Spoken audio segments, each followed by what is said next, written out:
25শে বৈশাখে উদিত রবি, অস্ত গেল 22শে শ্রাবণ। শ্রাবণের শীতল জলে পুষ্ট প্রকৃতি, শোকে মূর্ছামান চারিদিক বিবর্ণ তখন। ঠিক তখন দুপুর 12টা 10। থমথমে আকাশ বাতাস, মধ্য গগনে থেকেও রবির মুখ ভার। রবির প্রস্থানে নেমে এলো অমানিসার ঘোর অন্ধকার। হায় হায়, এ কি হলো, এ কি হলো! এই বুঝি নিবে গেল সহস্র রবির আলো, যে আলোর আলোয় অজ্ঞানরূপী অন্ধকার দূর করে।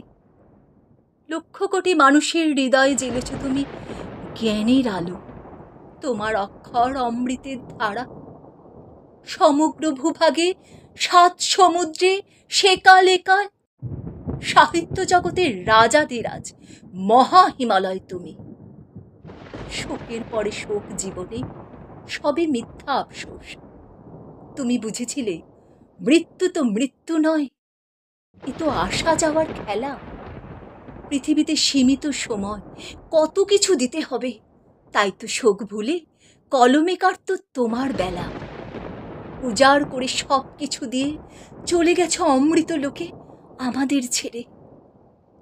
নয়নে তোমায় দেখার সৌভাগ্য হয়নি, তোমার সাজানো সমুদ্রে ডুব দিয়ে দেখি তোমায় প্রাণ ভরে। মাঝে মাঝে প্রশ্ন জাগে নিজের কাছে, রবীন্দ্র সমুদ্র অতল, কুল কিনারা নাই। তাই তো বলি প্রাণের ঠাকুর, তোমায় বোঝা এই জন্মে আমার সাধ্য নাই। বিশ্বজগতের জাগ্রত মহাপ্রাণ বিস্ময়কর প্রজ্ঞা, জ্ঞান গঙ্গার প্রবাহ থেমে গেল চিরতরে। চলে গিয়েও তোমার হলো না যাওয়া। হে কবিগুরু, জাগ্রত তুমি জগৎ জুড়ে। দুঃখের দিনে কিংবা বিচলিত ক্ষণে গীতাঞ্জলি গীতবিতানের পাতা ছুঁয়ে জুড়ায় মন প্রাণ। তোমায় পুজিতে ঠাকুর, তোমার কবিতা গাই তোমারই গান। 22শে শ্রাবণের পূর্ণ লগ্নে তোমার পুষ্পরথ পৌঁছায় অমৃত ধাম।